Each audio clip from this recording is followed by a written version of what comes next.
Sécure, épisode spécial. Je suis avec Gaétan. Comment vas-tu? Ma foi, ça va très bien. Et toi? Très bien aussi. Cette fois-ci, je suis à Rennes avec toi au stick.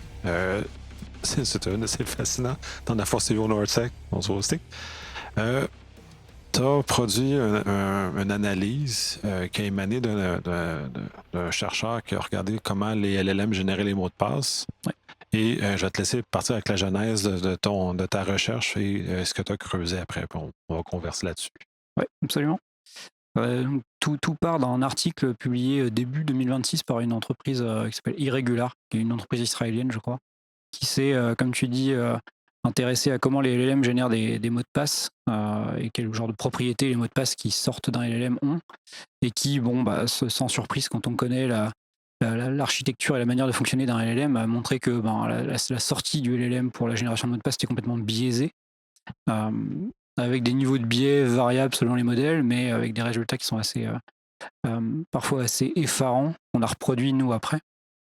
Et la question qu'on s'est posée, nous, c'est est-ce qu'on est capable de retrouver des mots de passe de l'LM dans la nature, vraiment valider que des gens se servent de l'LM pour générer des mots de passe, combien on en a, et à quel genre de système ça touche, comment ils arrivent, où est-ce qu'ils arrivent. Et ouais, c'est comme ça qu'on a démarré cette recherche. Puis pour le contexte, c'est que vous disposez de cette information-là par le fonctionnement même du produit principal, du service principal que vous offrez. Là. Oui, tout à fait. Alors, pour le rappel, du coup, je suis presque un habitué du podcast maintenant. Je suis security researcher chez GitGuardian, et donc un des principes fondateurs de l'entreprise, c'est de faire de la détection de secrets en source ouverte, historiquement sur GitHub. Et donc, on a accès à une énorme base de données de mots de passe et autres secrets. Et en particulier, on a toute cette catégorie de mots de passe qu'on appelle génériques ou secrets génériques, qui ne suivent pas de format particulier. Et c'est un peu cette base de secrets sur laquelle on a voulu se poser la question, est-ce qu'il y en a là-dedans qui sont des mots de passe générés par des LLM, et en quelle proportion, et quelle est un peu la trend, l'évolution de ce nombre-là. Oui, et donc à partir de cette information-là, vous avez mis l'hypothèse justement de comment corroborer ça, les choses. Fait que je vais te laisser continuer parler de ta recherche. Ouais. Du coup, l'idée qu'on a eue, c'est que, partant de l'article de Irregular qui montrait vraiment des biais qui étaient assez marqués, on s'est dit qu'on pouvait probablement reconstruire une structure de données qui est une vieille structure que beaucoup de gens connaissent, qui s'appelle les chaînes de Markov, qui a le bon goût d'être très forte pour stocker des biais statistiques comme ça. Donc, si je peux peut-être faire une très rapide introduction sur les chaînes de Markov. Grosso modo, c'est ce qui sous-tend, par exemple sur Android, la complétion de mots ou la prédiction du prochain mot quand on écrit son SMS. C'est vraiment une structure qui est une structure statistique qui va prendre un certain contexte, donc par exemple le mot que vous venez de taper, et qui va, en se basant sur un corpus sur lequel elle a été entraînée, essayer de vous prédire le prochain mot. C'est un peu, en fait, d'une certaine manière, l'ancêtre du LLM, sauf qu'il a été inventé il y a des dizaines d'années. Et donc, du coup, ce qu'on s'est dit qu'on allait faire, c'est qu'on a pris 40 modèles de LLM différents. On leur a demandé de générer des mots de passe par centaines. Et à partir de ce corpus de mots de passe, on a construit ces fameuses chaînes de Markov. Donc, pas rentrer dans les détails, on a construit plusieurs différents types de chaînes qui prennent en compte la position du caractère dans le mot, sans prise en compte du caractère dans le mot, avec plus ou moins de contexte, etc. Et de manière à pouvoir générer des mots de passe, et puis aussi, en se basant sur la structure statistique interne de la chaîne de Markov, être capable de, quand on lui donne un mot de passe arbitraire, faire dire à la structure combien est-ce qu'elle est étonnée par le schéma, et donc à quel, entre guillemets, pourcentage de chance, pour simplifier, ce mot de passe a été généré par un LLM. Ça, c'est un peu l'histoire un peu technique de la chose. Si je le reprends en d'autres termes, ça évalue un peu l'entropie des mots de passe, au sens où il est plus ou moins aléatoire et donc plus ou moins conçu comme ça. C'est à peu près l'idée. C'est un peu comme une mesure d'entropie, mais par rapport à une base qu'on aurait prédéfinie. Et donc, en l'occurrence, la base, on la calcule par rapport à un ensemble de mots de passe qu'on pré-génère. Et donc, nécessairement, plus on génère de mots de passe, et plus on a une base importante, et plus le stockage du biais, entre guillemets, va être intéressant, et donc plus on aura de précision. Mais c'est un peu l'idée. Ouais. On calcule la déviation d'entropie par rapport à une base qu'on a précalculée.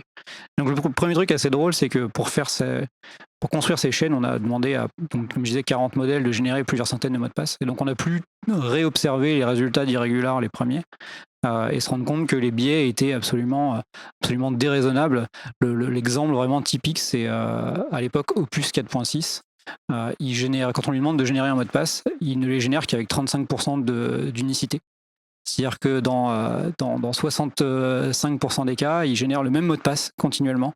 Donc on est sur ce niveau de biais. On est vraiment sur un niveau de biais qui est absolument déraisonnable. Et donc c'est vraiment le cas extrême. Opus, c'est vraiment quasiment le pire. À l'époque où on a fait cette recherche, le vrai pire, c'était un modèle de Mistral qui ne générait qu'un seul mot de passe. Il ne savait en générer qu'un. C'était assez fou. Il était très long, très complexe, mais il n'y en avait qu'un seul. Il générait toujours le même continuellement. Mais c'est intéressant, sachant comment les modèles sont entraînés, comment ils génèrent les choses. Donc, si on prend l'exemple de Mistral, donc il fait juste comme, il a mémorisé un mot de passe, puis lui, quand on lui pose la question, il fait juste ressortir le mot de passe qu'il a mémorisé dans son entraînement. Et il ne va même pas jusqu'à essayer de régénérer d'autres choses. Lui, il fait juste comme ressortir littéralement le même. C'est fou quand même. Absolument. Et je ne suis pas nécessairement expert dans le fonctionnement des LLM ou l'architecture de ces choses-là. L'article d'Irregular était très intéressant dans son étude du modèle GPT, qui était le GPT-5 à l'époque, je crois, où on voyait vraiment que le modèle considérait les différentes parties du mot de passe comme des tokens. Donc le mot de passe en entier n'était pas un token, mais il le découpait. Donc ça explique une certaine variabilité dans la valeur du mot de passe, puisqu'il va en fait faire bouger les différents tokens indépendamment.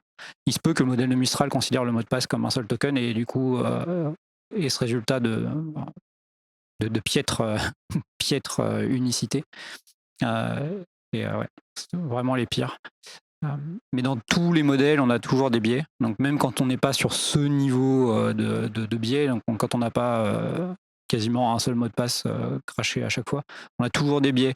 Et un des biais qui est vraiment caractéristique et qu'on retrouve quasiment sur tous les modèles, c'est l'alternance des classes de caractères. Ils vont toujours faire une lettre minuscule, une lettre majuscule, un chiffre, un symbole, et puis tourner comme ça continuellement. Donc on a vraiment ces patterns qui se répètent continuellement. Et en fait, ces biais-là, ils sont vraiment super adaptés à être rangés dans une chaîne de Markov. Et donc, c'est de là que vient l'idée de construire des chaînes de Markov qui, au final, sont vraiment faites pour ça. C'est-à-dire être capable de stocker, dans le cas général, à quoi ressemble la structure d'une chaîne, quel est généralement le mot de passe qui va suivre caractère dièse, par exemple. Et on se rend compte que, par exemple, sur Opus, dans 90% des cas, après un dièse, on aura un 8. Et donc, on arrive à, comme ça, construire cette structure statistique avec laquelle on peut faire diverses choses. La première chose qu'on a voulu faire, c'est classifier notre base de mots de passe, et c'est ce qu'on a fait après. C'est intéressant, ce volet-là, puis ça rappelle aussi que les modèles LLM, c'est des modèles prédictifs qui servent à prédire le prochain caractère. Fait que l'usage des chaînes, comme vous avez fait, est justement une façon de démontrer les biais associés aux données d'entraînement et ce que c'est fait. Puis c'est aussi intéressant, la parenthèse que tu as faite sur Mistral. Puis c'est aussi, il faut le savoir, sans moi non plus être un expert là-dedans, mais je sais qu'il y a beaucoup de pré-traitement qui est fait avant de toucher le modèle d'inférence. Et peut-être que l'entrée, le pré-traitement fait par Mistral est différent. Et comme celui d'Opus aussi, il y avait certains découpages ou certains éléments qui amènent à un biais plus ou moins grand. Dans le cas de Mistral, il est très fascinant, mais effectivement, ça parle les choses comme ça. Oui. Et c'est vraiment un truc à garder en tête que en fait, les LLM, ils sont entraînés sur un corpus de texte, et en fait leur objectif, c'est de plus ou moins répéter les choses qu'ils ont apprises, et donc ce qui amène à un certain, entre guillemets, déterminisme dans la sortie, même si tout ça est extrêmement probabiliste, mais on sait qu'on va retomber plus ou moins sur le même type de réponse, et tant mieux, parce que c'est ce qu'on lui demande. Nécessairement, quand on génère un mot de passe, ce qu'on veut, c'est une forte entropie, et c'est exactement ce que les LLM ne font pas, en fait. Non, puis si on le prend, on va faire la parenthèse là-dessus sur le LLM, puis on va aller dans l'analyse de vos données. C'est effectivement ça, parce que le langage est prévisible, et justement, c'est pour ça que l'humain utilise le langage de ce degré de prévisibilité-là, nous amène dans des structures définies. Donc, le LLM sert à reproduire ça, ce qui est effectivement, comme tu le mentionnes très bien, tout à fait contraire à la génération d'un bon mot de passe avec une entropie suffisante pour fonctionner. Là. Ouais. Puis, ça, on va basculer sur ta recherche ou votre recherche que vous avez faite dans vos données. Ouais, alors du coup, l'idée, comme je disais tout à l'heure, c'est qu'on a, chez GuideGuardian, on a une grosse base de données de secrets de tout type, dont des secrets génériques qui ne suivent pas de schéma particulier, et donc dans le cas général, on ne sait pas dire grand-chose, si ce n'est que ça ressemble à la valeur d'un secret. Et donc, on s'est dit, en prenant ces chaînes de Markov, on va pouvoir, entre guillemets, jeter tous ces mots de passe génériques, les faire classifier par la chaîne de Markov, obtenir un certain nombre de probabilités plus ou moins diverses et variées, et extraire une sous-partie de ces secrets qui vont dépasser un certain seuil de probabilité d'avoir été générés par des LLM. Et donc on a pris un échantillon entre le mois de janvier et le mois de mars, qui était à peu près le moment où on a lancé les calculs. Et c'est un échantillon qui contenait 3 millions, quelque chose comme ça, de mots de passe génériques. Et on a demandé à classifier tous ces mots de passe. Surprise ou pas surprise, je saurais pas dire. Moi, personnellement, ça me surprend plus vraiment, mais on a trouvé un nombre assez significatif de mots de passe effectivement générés par des LLM. Donc, sur la base des 3 millions de secrets, on en avait 28 000 qui ressortaient de la classification avec un seuil de reconnaissance assez haut qui laisse à penser qu'on a une assez certitude qui ont effectivement été générés par des LLM. Et ben, en pratique, on le voit à l'œil, parce que typiquement, les mots de passe d'Opus qui sont uniques à uniquement 35%, ils ont des patterns qui sont excessivement reconnaissables à l'œil humain. Et en fait, on les retrouve. Et donc, on a ce nombre de 28 000, qui n'est pas si énorme que ça si on compare aux 3 millions. Mais ça montre quand même que l'usage est là et que les mots de passe, ils sortent effectivement. Et on compte ici uniquement les mots de passe qui ont fini par fuiter sur GitHub. Donc, on est vraiment sur encore un sous-ensemble. Et si on trace un peu la courbe, on voit qu'on a à peu près 1500, 2000, 2500 nouveaux mots de passe générés par des LLM qui apparaissent sur GitHub à peu près toutes les semaines. Et ça va constant. Ouais, ce chiffre-là me passe le 28 000, c'est tel que tel. Moi, ça me surprend parce que je navigue pas dans ces domaines-là comme vous autres, c'est qui est votre cœur de métier. Mais 2000 à 2500 par semaine, de façon continue, de façon répétée, c'est un peu plus inquiétant à savoir comment les gens comprennent comment ça fonctionne et comment toute la base qu'on présente d'ingénierie qui sous-tend le développement est en train de s'effriter de façon très importante. Ce qui est intéressant, c'est une fois qu'on a classifié ces mots de passe et qu'on a pu voir lesquels étaient potentiellement générés par des LLM, on a pu remonter le contexte et voir dans quel contexte ils étaient utilisés, quel type de fichier on les trouvait. Et on a vraiment 2 cas d'usage typiques qu'on observe dans les données. Dans une partie des cas, on est à peu près sûr que le mot de passe a été généré par un LLM sur la demande d'un humain. Typiquement, c'est le cas quand on a, et on en a plusieurs, un nombre assez significatif, un fichier de configuration avec un mot de passe de connexion à une base de données, par exemple. Où soit le LLM avait accès lui-même à la configuration de la base de données et accepte le mot de passe, ce qui est assez improbable, soit on a effectivement un humain qui a demandé la génération du mot de passe pour la définir sur sa base de données. Donc on a vraiment ce cas d'usage-là. Et puis on a d'autres cas d'usage où on a des indices assez flagrants que le LLM a lui-même, probablement par l'intermédiaire d'un agent de développement, décidé de générer le mot de passe et l'a posé lui-même dans son code. Typiquement, ça va être tous les commits sur GitHub qui vont être co-authored by Claude ou dont le message de commit contient 34 smileys différents et fait 15 lignes de long. Et donc on a vraiment ces 2 cas. On a vraiment des gens qui vont aller demander à leur LLM généralement un mot de passe parce qu'il m'en faut un pour mettre ici ou là. Et des LLM qui prennent la décision de générer eux-mêmes le mot de passe et de le mettre dans une configuration. Typiquement, ça peut être dans un fichier Terraform. C'est un exemple qui me revient en tête, parce que j'ai trouvé assez choquant. On a une configuration de Terraform qui définit la configuration d'une machine qui va être déployée par Terraform, et dedans, on a le mot de passe d'administration qui est défini et qui est défini à la valeur d'un truc généré par un LLM. Tout ça dans un commit co-authored by Claude. Donc on voit le genre de situation dans laquelle on se retrouve, si vraiment l'agent a pris la décision de générer le mot de passe, de le définir, de pousser ça sur GitHub et tout va bien. Ouais, puis ça veut dire que l'humain est de moins en moins présent, ou en tout cas contrôle de moins en moins ce qui se fait avec l'intelligence artificielle. Donc ça fait partie des conséquences. C'est sûr que dans votre portée très spécifique, vous êtes dans du code qui est soumis sur GitHub public. Ceux qui le font dans des GitHub privés ou dans d'autres contextes ne sont même pas visibles du tout. En plus, fait que ça, donc c'est la pointe visible de l'iceberg essentiellement, là, de ce que j'en comprends. Ouais, tout à fait. C'est pour ça qu'on est nécessairement sur un sous-ensemble. Après, c'est un sous-ensemble qui est facile à étudier parce que c'est de la donnée qui est publique et donc sur laquelle on fait beaucoup d'analyses parce que c'est généralement assez représentatif de ce qui se passe aussi en privé. Si ce n'est qu'en privé, on est généralement sur des échelles qui sont plus hautes. Mais ouais, c'est un échantillon qui est facile à analyser et qui donne qui permet d'avoir un sentiment de ce qui se passe en termes de pratiques de développement, d'évolution des pratiques de développement.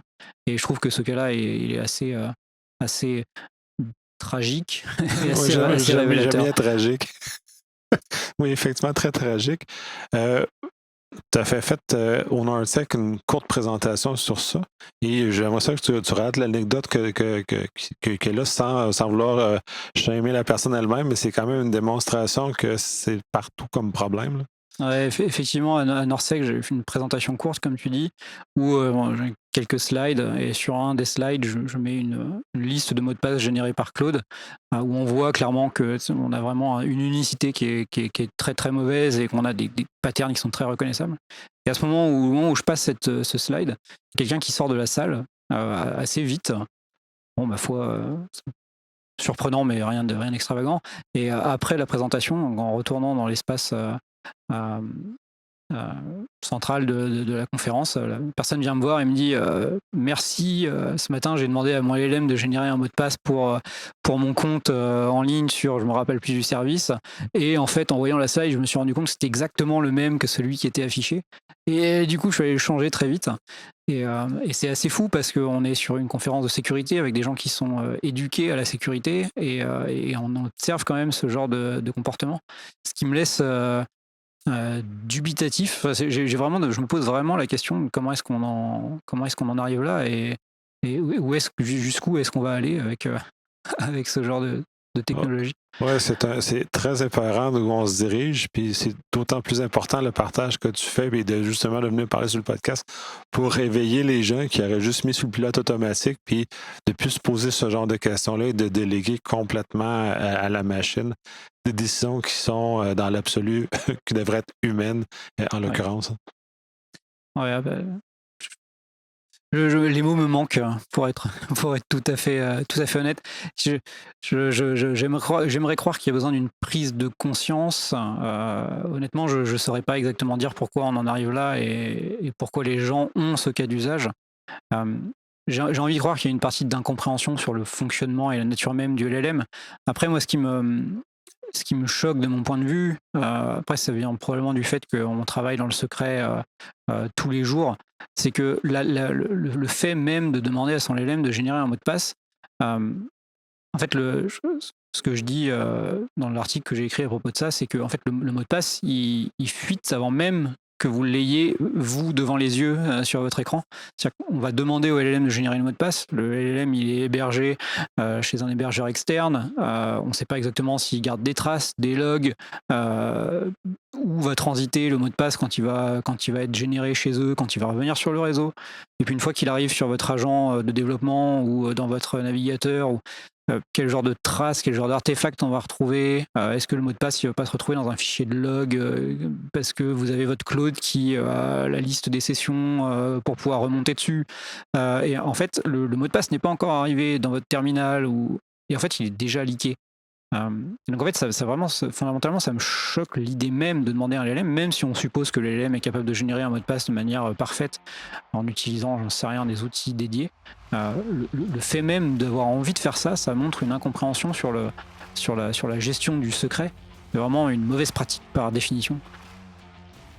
Absolument, mais je te remercie énormément. Très intéressant comme partage.